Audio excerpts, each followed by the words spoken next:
தற்போது ஒரு அண்மை செய்தி.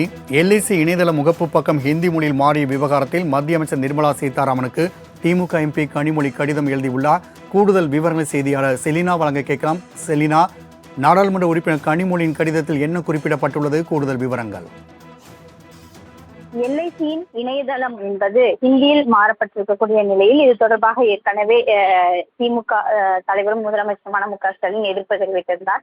இந்த நிலையில் திமுக நாடாளுமன்ற கட்சியின் தலைவர் தற்பொழுது கனிமொழி நிதித்துறை அமைச்சருக்கு நிர்மலா சீதாராமனுக்கு கடிதம் ஒன்றை எழுதியிருக்கிறார். அதில் குறிப்பாக எல்ஐசியின் இணையதளம் என்பது சமீபத்தில் ஹிந்தி இயல்பு மொழியாக ஏற்றுக்கொண்டது என்பது தெரிய வந்திருப்பதாகவும், ஆங்கிலத்திற்கு மாறுவதற்காக விருப்பம் தெரிவித்த பயணிகளுக்கு வழங்கப்பட்டிருந்தாலும் கூட செயல்பாடு என்பது சீராக இல்லை என்று தெரிவதாகவும், ஏனென்றால் பல பயனாளர்கள் ஆங்கிலத்தை தேர்ந்தெடுத்த பிறகும் இந்தியை காண்பித்ததாக பல குறிப்பிட்டிருக்கிறார்.